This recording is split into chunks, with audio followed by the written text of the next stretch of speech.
Olá, bem-vindos e bem-vindas aqui ao Juris 360 Lab.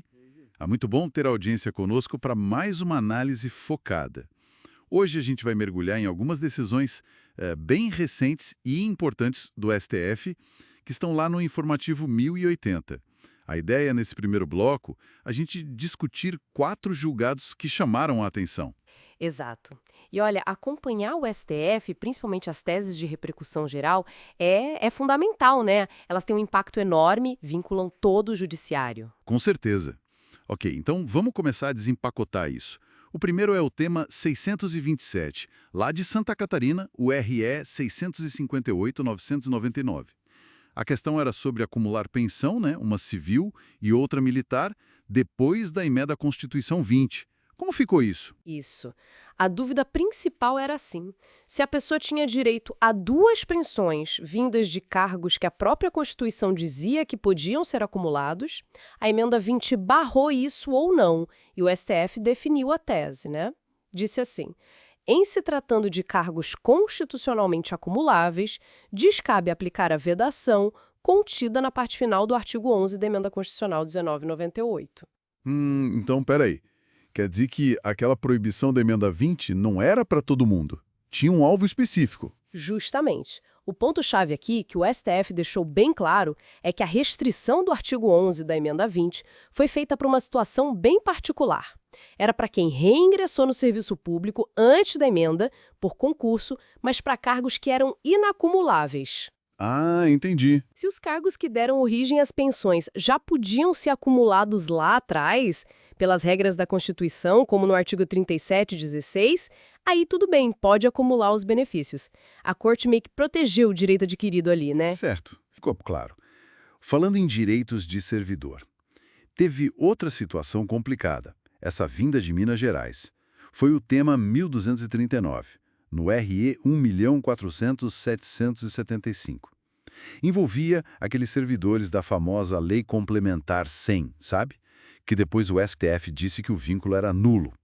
A pergunta era se eles tinham direito à indenização por férias-prêmio. Exatamente. O contexto é aquela ADI 4876, que declarou inconstitucional a efetivação sem concurso. Aí, mesmo com o vínculo nulo, ficou a dúvida sobre as férias-prêmio. E a tese fixada foi bem direta. Não tem direito à indenização de férias-prêmio o servidor estadual cujo vínculo foi declarado nulo. Nossa, e qual foi a lógica para negar? Bom, a lógica seguiu o que o STF já vinha dizendo nos temas 308 e 916, sabe? Se o vínculo é nulo por falta de concurso, o servidor só tem direito ao salário pelos dias que trabalhou e ao levantamento da FGTS. Isso acaba levantando uma questão importante, né? Sobre os efeitos limitados de um ato nulo, mesmo a pessoa tendo trabalhado anos de boa fé. Pois é. As férias-prêmio são um benefício do estatuto, do regime próprio.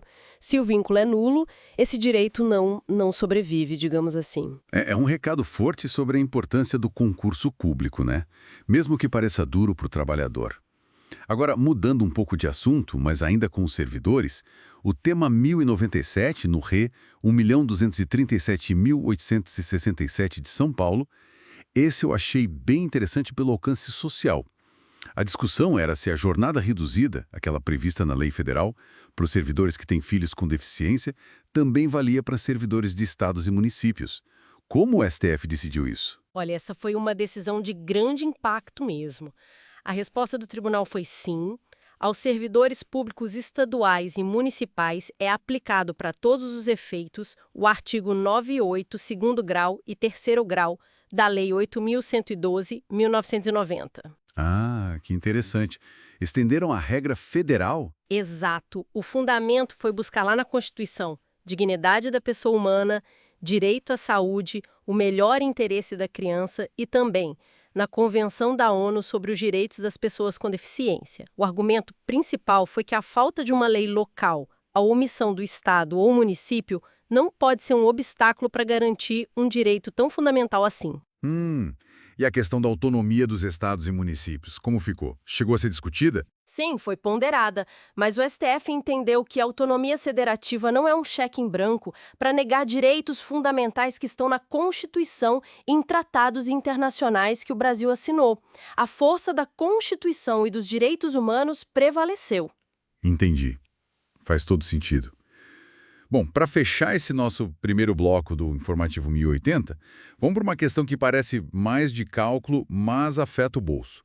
O tema 1241, RE 1.407.787, lá do Ceará.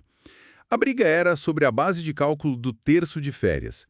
Era para professores municipais de Boa Viagem que, por uma lei de lá, têm direito a 45 dias de férias.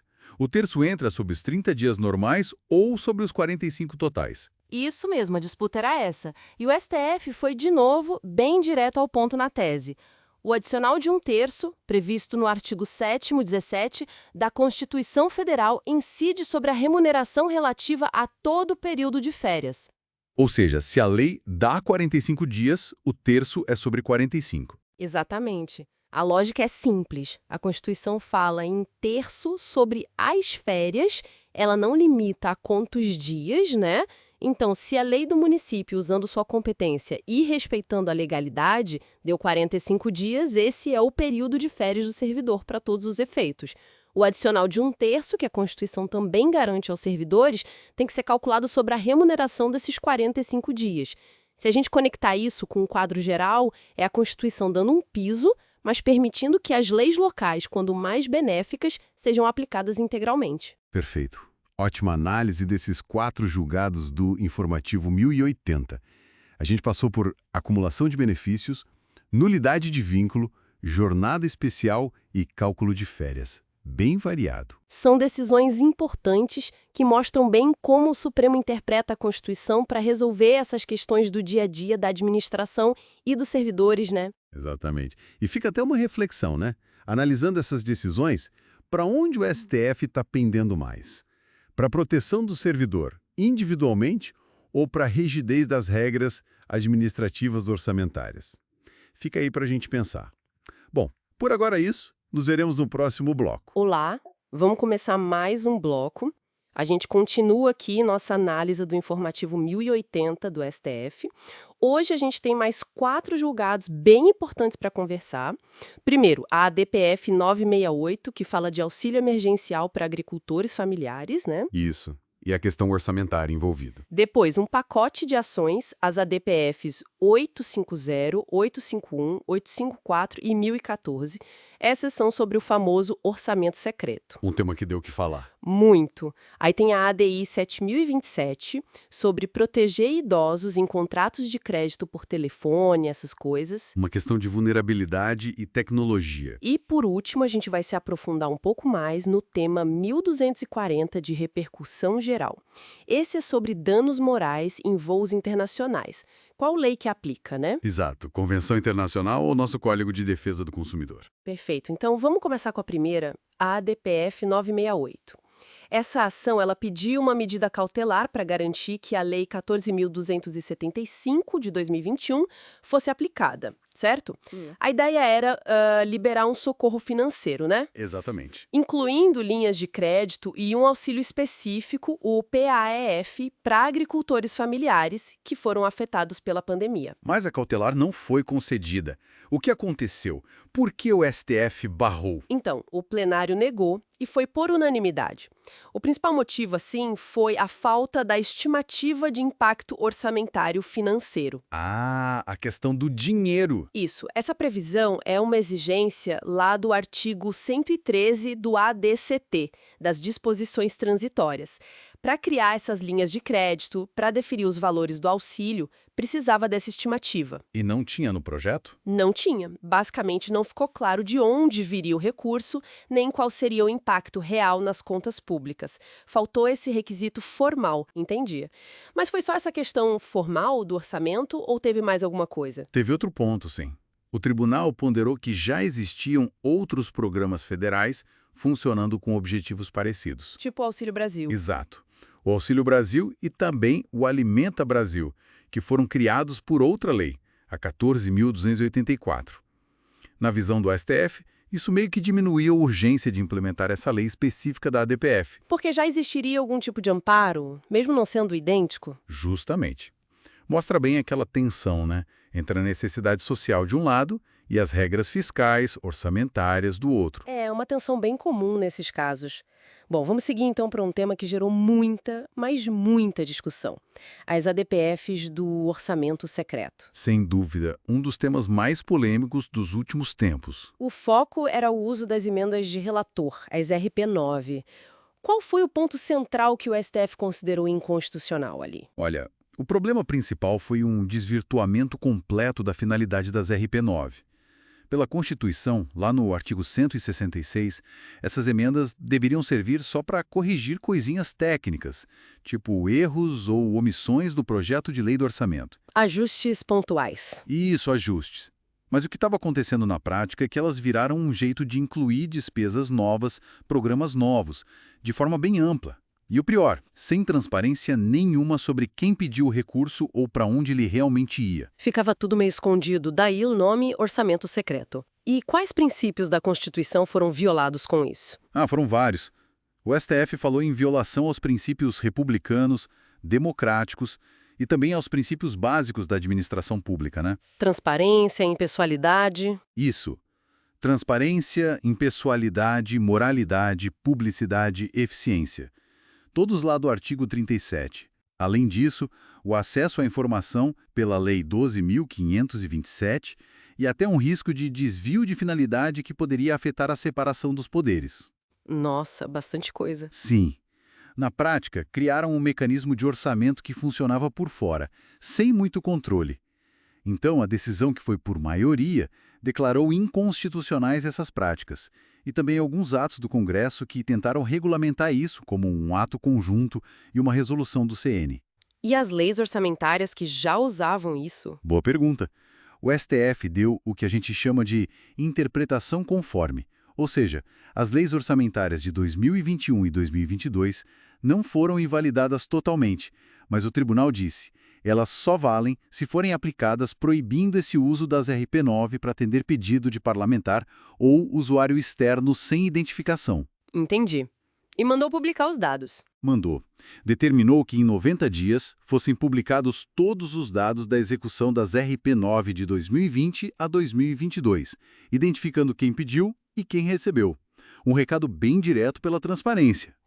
Um impacto gigantesco, né? Tanto na relação executivo-legislativo, quanto na execução do orçamento mesmo. Agora, mudando de foco, ADI 7027, uma lei lá da Paraíba Isso, uma lei estadual. que obrigava a assinatura física de idosos em contratos de crédito, tipo consignado, quando feitos por telefone ou pela internet. A grande dúvida era, o Estado pode legislar sobre isso? Não seria matéria federal? Exatamente. Essa era a briga. E o STF, por maioria, disse que sim, que a lei estadual era constitucional. Mas por quê? Não invade a área do direito civil ou da política de crédito, que são da União? O entendimento da Corte foi que a lei focava na proteção do consumidor. E nessa área, os estados têm competência para legislar de forma suplementar, complementar à União. Está lá no artigo 24 da Constituição. Ah, então a chave foi tratar como defesa do consumidor. Isso. Argumentaram que o objetivo não era regular o contrato em si, nem a política de crédito, mas sim criar uma forma mais segura para garantir que o idoso, que é um consumidor vulnerável, desse seu consentimento de forma informada, sabe? Prevenir fraudes nessas contratações à distância. Faz sentido, como uma medida de proteção extra. Considerar uma medida razoável, proporcional, sem ferir a isonomia ou a liberdade dos idosos. O foco era segurança na hora de dizer sim ao contrato. Interessante essa linha. Bom, para fechar este bloco, vamos ao tema 1240 de repercussão geral, super relevante para quem viaja para fora, né? Com certeza. Atraso de voo, cancelamento, mala que some. Exato. Quando acontece um problema desses num voo internacional e gera um dano moral, um estresse, um aborrecimento grande, qual lei que manda na indenização? As convenções internacionais, tipo Varsóvia e Montreal, ou o nosso Código de Defesa do Consumidor? Essa era uma dúvida que sempre aparecia, gerava muita discussão nos tribunais.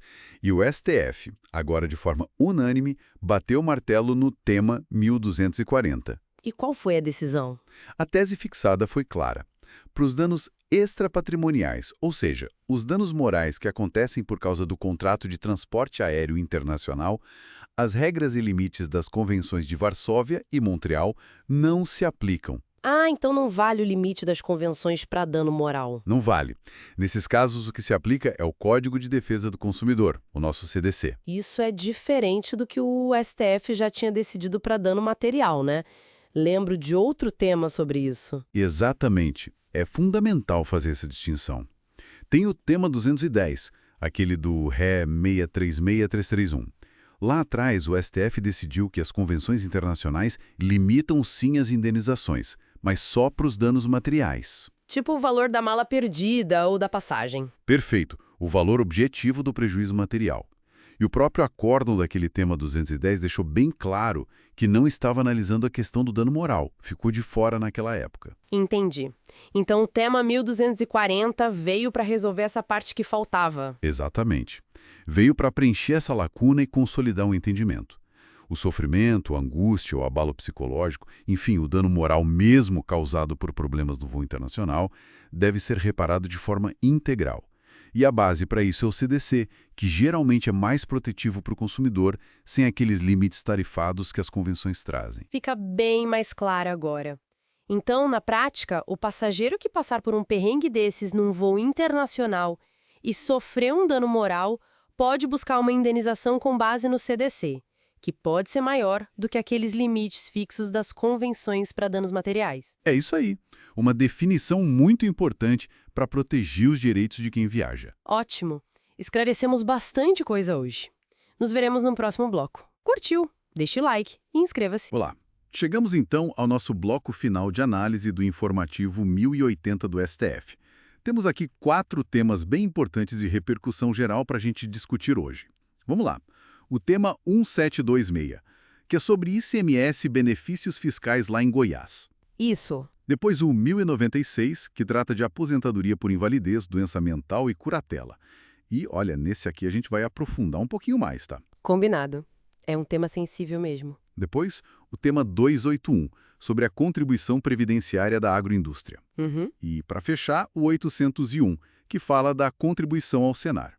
A ideia, como sempre, é tirar o essencial dessas decisões, que às vezes são meio complexas, né? Exato. Vamos descomplicar. Ok. Começando então pelo tema 1172. É o RE 1.288.634 de Goiás. Basicamente, o Estado tem os programas, né? Fomentar, produzir. Certo. E a dúvida era se isso atrapalhava a parte da grana que tem que ir para os municípios, sabe? Aquela que está lá no artigo 158, inciso 4º da Constituição. Exatamente essa disputa. E o STF, bom, ele entendeu que os programas são válidos, sim, mas olha, tem um detalhe crucial. Qual seria? O repasse para os municípios só precisa acontecer quando o dinheiro do imposto efetivamente entrar no caixa do Estado. O ponto central aqui, é a diferença entre o ICMS, que só está lançado lá na escrita fiscal... Ah, o escritorado. Isso, e aquele que foi de fato arrecadado, que entrou nos cofres. Então, não é que o Estado está perdoando uma dívida de algo que já recebeu, entende? Entendi. É mais um adiamento. É um diferimento, uma postergação do pagamento. É diferente, por exemplo, da discussão do tema 42... mas está alinhado com o tema 653. E, claro, isso preserva a autonomia do Estado para dar incentivos, né? Principalmente aqueles que já foram até convalidados pela Lei Complementar 160. Faz sentido. Então, o X da questão não é nem o benefício em si, mas o timing, o momento do repasse para os municípios. Fica ligado à arrecadação efetiva pelo Estado, certo? Agora, vamos sair um pouco dessa área fiscal e entrar num tema com impacto humano muito direto. Sim. Tema 1096, o RE 918-315 do DF. Esse trata daquela exigência de ter um curador para poder receber aposentadoria por invalidez no caso de doença mental. Nossa, é um tema bem delicado mesmo. Muito delicado. E a decisão do STF aqui foi, assim, bem forte. Considerou inconstitucional exigir automaticamente a apresentação do termo de curatela para liberar o pagamento. Ah, então caiu aquela regra automática. Caiu aquele parágrafo 7º do artigo 18 da Lei Complementar 769 do DF, nesse ponto específico, foi declarado inconstitucional. A lógica do Supremo é a seguinte: ter uma doença mental, por si só, não quer dizer que a pessoa perdeu automaticamente a capacidade de cuidar das próprias coisas, dos atos da vida civil. Claro. Essa exigência genérica, para todo mundo, acaba ferindo a dignidade da pessoa humana, a proporcionalidade. Isso parece um passo importante para reforçar a autonomia da pessoa, né? Sem dúvida alguma. A decisão até ressalta que essa exigência vai contra o próprio Código Civil, que já trata a curatela como algo que depende de análise da capacidade da pessoa caso a caso. Certo, tem os artigos lá. 1767, 1771, 1772 e também contraria o Estatuto da Pessoa com Deficiência, que diz que a curatela é medida extraordinária, excepcional. Entendi. A capacidade da pessoa. Perfeito. A proteção não pode virar uma interdição automática só pela condição de saúde. Muito importante essa distinção. Bom, voltando agora para as questões tributárias mais setoriais. Temos o tema 281. Vamos lá. É o RE 111.601, lá do Rio Grande do Sul. A discussão era sobre a constitucionalidade daquela contribuição previdenciária das agroindústrias, sabe? Aquela calculada sobre a receita bruta da comercialização. Em vez da folha de salários, lembro bem. Isso, que está no artigo 22A da Lei 8.212, com a redação dada pela Lei 10.256. E o STF validou essa forma de contribuição, considerou constitucional. O entendimento foi que a própria Constituição, naquele antigo parágrafo 13 do artigo 195, que até foi revogado pela emenda 103, mas a ideia já existia antes, ela já permitia essa flexibilidade. Ah, a possibilidade de substituir a base. Exatamente. Trocar a folha pela receita bruta ou pelo faturamento. E um argumento que pesou foi que essa medida pode até estimular a formalização do emprego no campo, o que conversa com a busca pelo pleno emprego lá do artigo 170 da Constituição. Interessante esse ponto do estímulo à formalização. Sim, e também se considerou que respeita a isonomia e a capacidade contributiva. Agora, é muito importante não confundir essa base de cálculo receita bruta da comercialização com aquela outra ideia de calcular sobre o valor estimado da produção. Ah, sim, lembro que essa o STF derrubou. Exato, na ADI 1103. São coisas diferentes. Boa diferenciação, ótimo. E para a gente fechar o bloco, o último tema. O 801. O do Senar. Isso, no RESP 816-830 de Santa Catarina. A validade da contribuição pro Senar, que também é calculada sobre a receita bruta da comercialização rural. Parecido com o anterior, né? Bem parecido na base de cálculo. E a conclusão foi a mesma. É constitucional.